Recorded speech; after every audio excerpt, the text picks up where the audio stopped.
Muito bem, estamos de regresso. Já são 8h35 minutos. Bem, meu amigo, você é vendedor? Tem uma barbearia, uma cantina, uma pequena loja, tem um negócio? Você quer vender mais, você quer ter mais clientes, você quer ter mais dinheiro. Só que precisa expandir, precisa divulgar, precisa mostrar para as pessoas o que você tem para vender.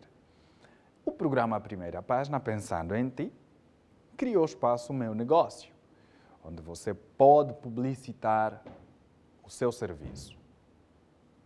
Com uma participação pequena, um valor pequeno. E você virá para aqui, terá tempo para expor, mostrar aquilo que você tem para vender. Se você tiver uma loja, você pode publicitar a sua loja.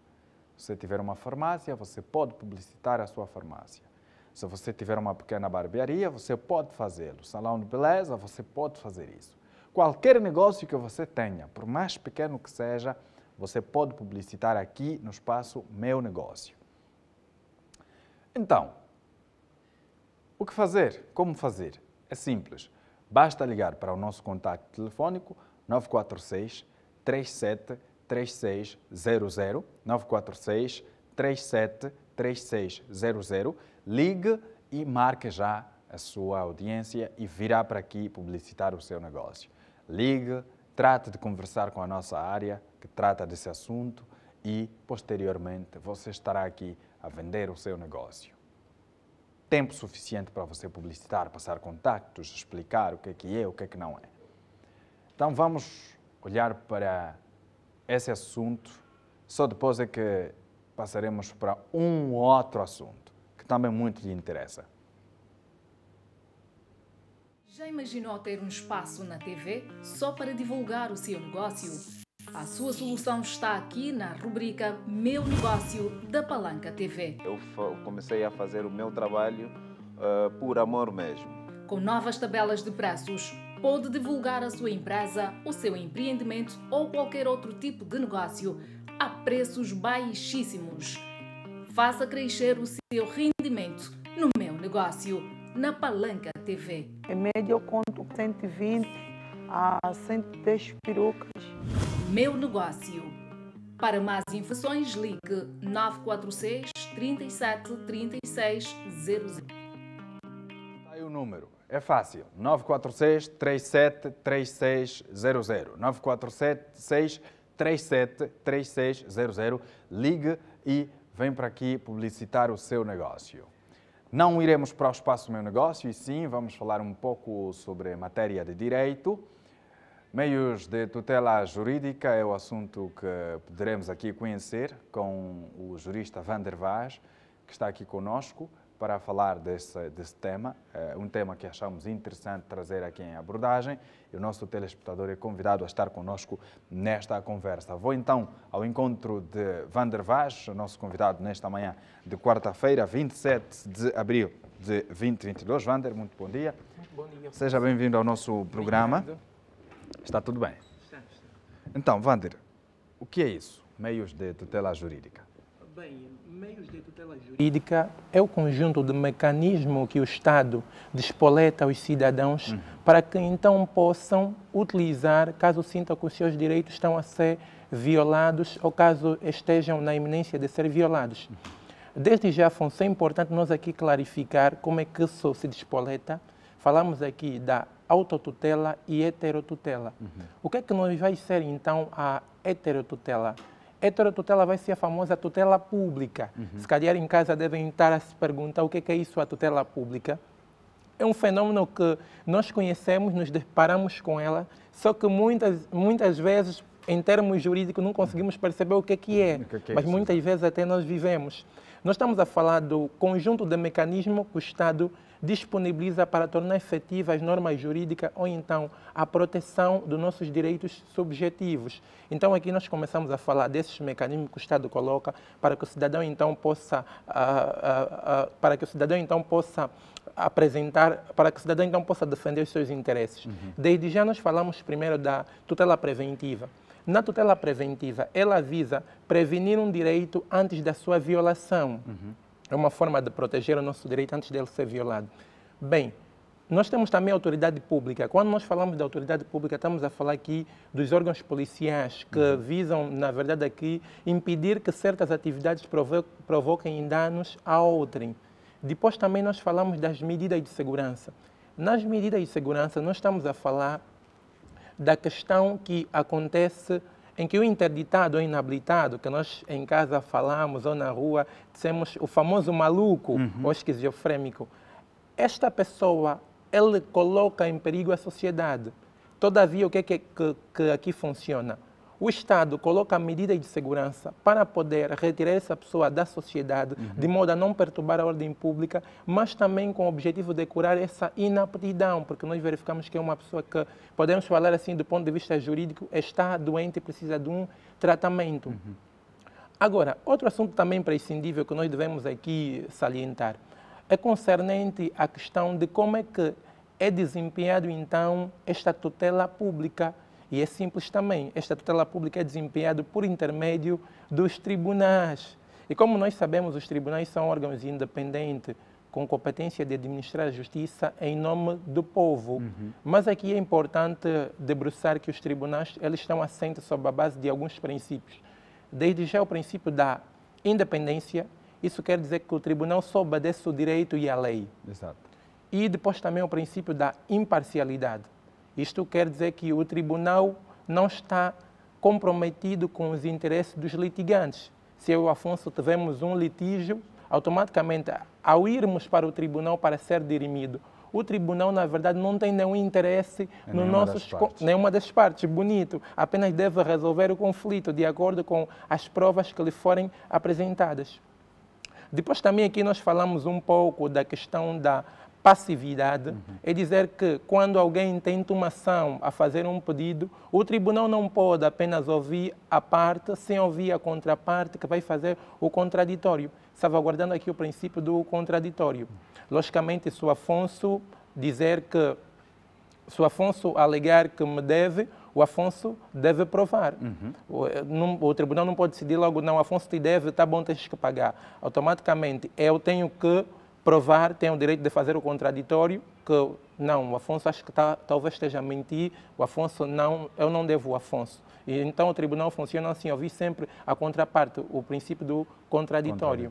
E depois disso nós temos também outro fenômeno que é já a autotutela, que nós falamos da tutela privada. Isso aqui é aquele assunto que o pessoal quer sempre ouvir como é que funciona, desde já destacar aqui a legítima defesa, o estado de necessidade e ação direta. E nós fizemos muita confusão com a legítima defesa, Afonso. Vamos já explicar aqui lá para casa para o pessoal perceber devidamente. O que é que funciona? Na autotutela, nós estamos a falar da tutela privada, ou então aqui estamos a falar da justiça privada. Como nós sabemos, o artigo número 1 do Código do Processo Civil vem a despoletar que ninguém pode utilizar a força para poder salvaguardar seus direitos. É ilícito, salvo nos casos especificados na lei. Importa a nós aqui esmiuçar para casa. Quais são então esses casos que a lei especifica que eu posso usar a força caso sinta que o Afonso está a violar o meu direito? Então, nós começamos com a questão da ação direta. Na ação direta, o objetivo é utilizar a força para remover um perigo atual ou eminente, com o objetivo, então, de evitar a inutilização prática de um direito. Vamos dar aqui o exemplo. Imagina que o Afonso construa uma casa no meu terreno. Eu, todavia, Vander, posso utilizar a ação direta nos termos do artigo 336 do Código Civil, epigrafado ação direta. O Afonso construiu no meu terreno, eu vou para lá e vou demolir aquilo, conforme diz, remover e construo novamente lá a minha residência. Aqui o que a lei visa proteger é o quê? Evitar com que o Afonso, se não tomar uma determinada atitude, ele pode perder esse direito por caducidade ou então por uso capião. Porque os bens jurídicos, na verdade, o Estado vela por ter uma utilidade econômica e também social. Se o Afonso quiser, não, eu vou adormecer, então por não exercer aquele direito, ele pode perder por caducidade ou usucapião. Então, automaticamente, usucapião, nós estamos a falar de apropriação de direitos ou bens por um lapso de tempo. Desde já existe o usucapião de boa-fé e de má-fé, nos termos do artigo 1287 do Código Civil. O de boa-fé estamos a falar de 15 anos, o de má-fé estamos a falar de 20 anos. Aqui o Estado vela pelo critério da oportunidade, e é uma máxima latina que nós dizemos que dormitiembus non seguritius, o direito não ajuda os que dormem. Então, eu construí no terreno do Afonso, o Afonso dormiu, deixa estar, não agiu, e automaticamente, passando algum tempo, eu posso usufruir daquele bem por usucapião ou por caducidade. Depois também temos a outra situação que é muito notória, é a questão do estado de necessidade. O que é que acontece no estado de necessidade? É um pouco parecido com ação direta, mas aqui é uma diferença. No estado de necessidade, tal como o nome diz, eu, na verdade, estou numa situação, podemos falar encurralado, e, na verdade, eu quero utilizar qualquer meio para me poder, então, salvaguardar o meu direito, estado de necessidade. Então, eu encontro uma criança a se afogar, eu encontro uma criança asfiada no carro e eu parto o vidro do carro para poder salvaguardar a criança. Automaticamente, ali nós estamos diante do estado de necessidade. A situação em si me coloca... Exatamente, bonito. A situação me coloca naquela condição, chama-se estado de necessidade. Posso remover um perigo ou então destruir qualquer coisa para salvaguardar a vida de outrem. Aqui podemos dar o exemplo nos termos do artigo 337 do Código Civil também. E a última... Sim. E a última, Afonso, que é aquele assunto que nós queremos sempre saber, e lá em casa estão muito preocupados. Legítima defesa. Exato. Na verdade, a legítima defesa tem como função, então, afastar uma agressão contra uma pessoa do ponto de vista eminente ou então afastar uma agressão contra um patrimônio. O que é isso? Vamos aqui desmistificar isso em palavras simples. Na legítima defesa, eu estou numa situação encurralado também e eu tenho que utilizar a força no sentido de remover aquela agressão que está a ser feita contra a minha pessoa, afastar aquela agressão ou então afastar aquela agressão contra o patrimônio. Eu tenho que utilizar qualquer mecanismo para tal. E aqui, alguns critérios de legítima defesa, as pessoas às vezes fazem muita confusão. Primeiro é que a legítima defesa, Afonso, deve ser eminente. Eu estou aqui com o Afonso dá-me um soco, vamos supor que o Afonso treinou, está a dar-me soco e quedas e tudo, e eu não tenho como ir recorrer às autoridades públicas para poder, então, salvaguardar os meus direitos. Eu posso utilizar a legítima defesa pegando, por exemplo, uma madeira para se defender, porque eu sei que o Afonso treinou, e a lei aí vai avaliar essa questão que o Afonso poderia tirar uma vida, eu estava encurralado e tive que tomar aquela atitude. E depois também aqui, além da ação ser eminente, tem que ser no momento, não pode acontecer que a ação já passou e eu depois vou para a casa do Afonso com a arma, dou 2 tiros e vou alegar legítima defesa. Não, já não é legítima defesa. E também a ação deve ser proporcional. Se o Afonso vem com soco, eu não posso vir com arma, é desproporcional. É justamente o que eu ia perguntar. Então, aqui a proporcionalidade. Certo. Se o atacante está a agredir com punhos, a resposta deve ser com punhos? A resposta poderá Imagino não que a ser... pessoa atacada não tenha condições físicas para corresponder. Sim, bonito, Afonso. Na verdade, ele poderá não, a resposta poderá não ser com um punho, mas desde que seja um meio que nós vamos analisar no caso concreto, é idôneo ou suficiente para poder evitar aquela agressão. Tem que ter uma proporcionalidade. É desproporcional, por exemplo, um indivíduo que vem com faca e eu, por exemplo, poderá ser proporcional se o indivíduo vem com soco e eu utilizar uma madeira. Agora, é desproporcional se o indivíduo vem com soco, eu venho com arma ou então venho com faca. Muito desproporcional. Então, temos que analisar sempre para não ter excesso de legítima um pouco delicado, defesa. Né? Mas bastante delicado. Temos que analisar sempre para não ter excesso de legítima defesa. Porque, se não for no momento, eu sou responsabilizado, não a legítima defesa.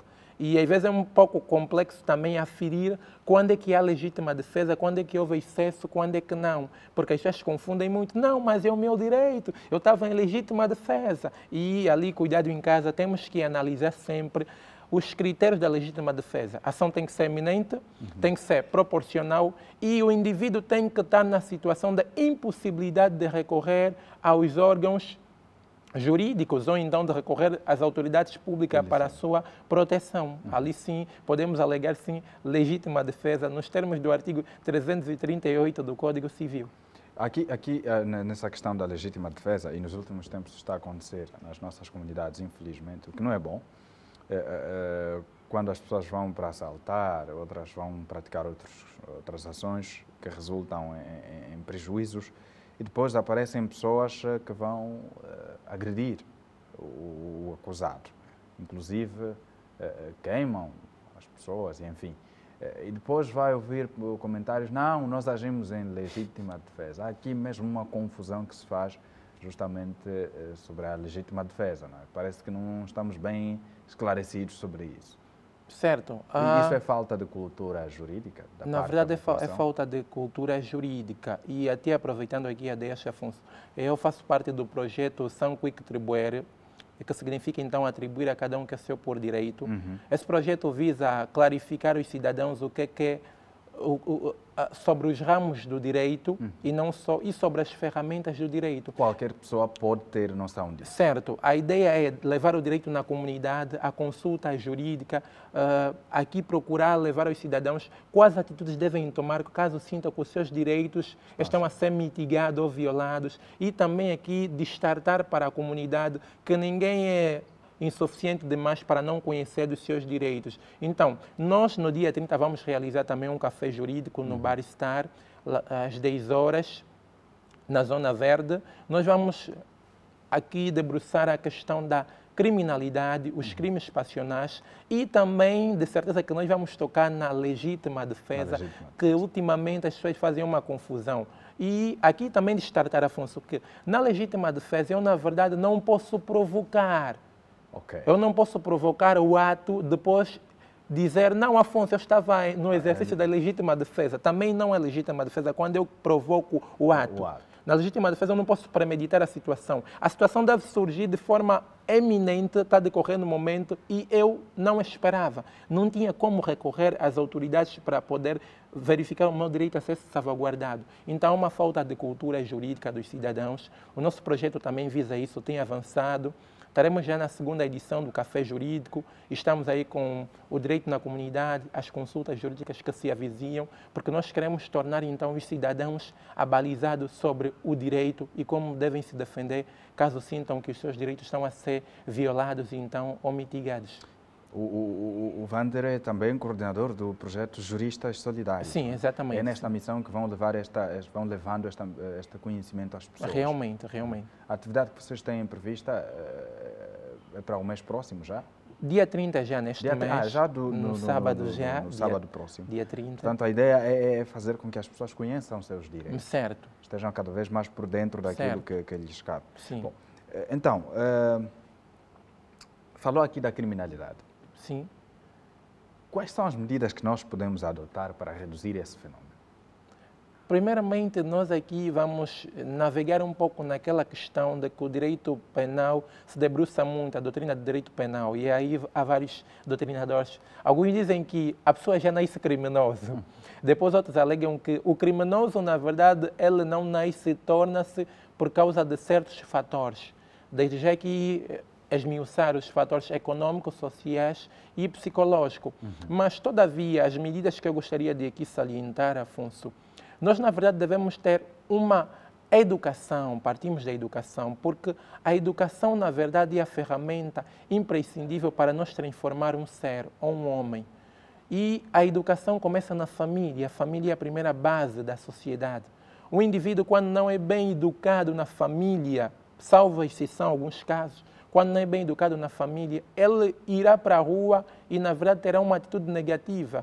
Quando a família transmite os primeiros valores, as primeiras lições de vida, que tu não podes roubar, tu não podes furtar, Tu não podes, na verdade, destruir um bem que não te pertence. Tu deves se proceder dessa forma, deves ter uma conduta adequada. Se lhe for incutido desde terra idade, o indivíduo cresce com aquela ideia e dificilmente se desviará. Não te esqueças do que ia dizendo. Sim. Vamos interromper a conversa para convidar uma matéria. Caro telespectador, no bairro Miru, ali na Estalagem, município de Viana, os meliantes estão a tirar a paz das pessoas. Já não se circula à vontade, ninguém faz nada sem a intervenção de um terceiro que acha-se dono daquilo que você trabalha com bastante sacrifício. A nossa equipa da reportagem esteve lá e ouviu algumas pessoas que relatam o que realmente acontece por lá. Aqui nesta parcela de Viana, os moradores dizem enfrentar situações difíceis por conta da pouca presença de efetivos da polícia na rua. Situação esta que tem servido de oportunidade para os criminosos à solta, para saquear cantinas e cometer assaltos com recursos a armas de fogo. No bairro do Miru, as principais vítimas durante os assaltos têm sido a população ativa ocupada que se vê forçada a sair diariamente das suas residências num período que varia entre as 4 e 5 horas da manhã para o cumprimento das suas atividades laborais. Lamentamos muito as nossas mamães, pais que têm saído muito cedo para trabalhar. É mesmo cá nesse campo, onde tem decorrido tudo. Os bandidos chegam aqui com arma de fogo, assaltam os pais que estão aí ao trabalho e automaticamente o bairro perde muito com isso. Porque está demais. Nós aqui não dormimos. Passamos mesmo toda a noite, passar 5 horas, não consegue de passar bem nesse meado. Eles passam 5 horas, ficam aí naquela mangueira e nós aqui estamos mesmo mal. Aqui tem decorrido luta de gangues. Bate as katanas nas portas, nós aqui não estamos mesmo bem. E o sítio dele de lutar é só mesmo aqui, nesse meado aqui. Referindo-se ainda sobre o assalto, os moradores dizem tratar-se de uma problemática antiga que nos últimos anos atingiu níveis expressivos, o considerado flagelo social. A razão pela qual se verificam nas zonas muitas casas aparentemente abandonadas, com alegações de que as rixas e os constantes assaltos estão na base destes tristes episódios. Há pessoas que já tiveram de abandonar suas casas porque aqui tem tido luta de gangues. O grupo de lá da Santa Teresa e do outro lado, cá, na escola nova que chamam Morango com Açúcar, sai de lá para lutarem mesmo aqui nessa rua. E geralmente não se reconhece ser conhecido, como é que é, para mais importante se caiu na rede deles, então automaticamente é sacudido para esse mesmo problema. Então é nesse sentido que a gente vem sempre apelar ou pedir por favor que as autoridades competentes que nos ajudam nessa circunstância diante deste problema. A par desta situação é mencionada a não abrangência no projeto Água para Todos, por conta de que o bairro do Miru é caracterizado como sendo um dos primeiros a ter habitante a nível do distrito da Estalagem e, diferente dos demais, aqui o acesso ao precioso líquido é dependente de cupapatas e cisternas. A água é muito difícil. Nós queremos só, só água neste bairro. Não temos mais nada. Isso é uma água aí, lutar para esses bandidos aí para ver se desaparece. Está mal. A pessoa que não dorme, não consegue sair muito cedo para ir comprar um negócio através deles. Se não tiver pessoa que vai te levar de mão muito cedo, não tem pessoa que quem sair através deles. Está mesmo mal, tem coisas que está mal. No bairro do Miru, situado no distrito urbano da Estalagem, várias famílias abandonam suas residências por conta do nível expressivo que atingiu a criminalidade a nível desta parcela de Viana. Isto acontece em Viana, no bairro Miru, na Estalagem. Vander, é o fenómeno que há pouco falávamos, a criminalidade. Realmente. Ultimamente tem sido bastante assolador esse fenómeno, conforme se diz na gíria, podemos falar que é a febre do momento. E são vários fatores, na verdade, Afonso, que nós aqui podemos esmiuçar, que estão na base da criminalidade. Os fatores econômicos, algumas pessoas alegam as péssimas condições de vida. E é uma máxima latina que às vezes nós também discutimos, que os vários pensadores alegavam. necessita-se não habeat legend, que significa que a necessidade não tem lei. E já disse um sábio, porventura eu vou pensar com a cabeça quando a barriga clama por comida. Então é muito complicado, muitas vezes as necessidades, as pessoas têm a enveredar por esse caminho. Mas a questão que se faz aqui quando se justifica essas ações por alegada fome, é o caminho correto? Todos nós, em algum momento, passamos por necessidades. Não. A razão pela qual eu, a princípio, tinha frisado a questão da educação, Afonso. Não obstante as pessoas alegarem isso não é um caminho correto, dizer que, por exemplo, a fome é algo suficiente para mim enveredar para a criminalidade. Porque nós temos também criminosos bons que se alimentam devidamente em muitos condições. Deles não têm fome. Exatamente. Se partimos do princípio que o indivíduo comete crime por causa da alimentação, questões econômicas, e os criminosos que são bem apresentados têm uma condição estável, mas amam o crime, desde já a vertente aqui psicológica é muito importante. Nós temos sempre programas a aconselhar a não as pessoas não enveredarem pela prática do crime e também aqui associações a sensibilizar a não prática do crime. E o nosso Estado deve tomar atitude perante essas situações. A criação de atividades que visam, então, ocupar a mente do cidadão para não enveredar a prática do crime. Porque já dizia um sábio que mente vazia é oficina do diabo. Quando nós não estamos ocupados com algo, nós pensamos coisas negativas, que muitas delas são para enveredar até a prática do crime. Bom, esse é um fenómeno e deve ser estudado para nós vencermos o mal, ainda que não seja, porque nunca vamos eliminar propriamente, mas podemos reduzir. Eu insisto numa tecla de a missão social das universidades. Nós temos vários estudantes de Direito, de outros cursos, de Psicologia, Sociologia, enfim, e que terminam os planos curriculares, defendem as teses e vão para casa. Alguns vão para o trabalho. Mas essas pessoas, durante os 5, 4 anos de formação, não tiveram contacto com os problemas reais. Acha que podíamos levar mais os estudantes para as comunidades, fazer o levantamento dos nossos problemas, entender o fenômeno, propor soluções? O Afonso toca numa questão bastante imprescindível. Dizer que nós, quando frequentamos a universidade, nós não estamos ali para ser repetidor da informação. Nós estamos ali que é para dar soluções dos possíveis problemas que a sociedade irá nos cobrar.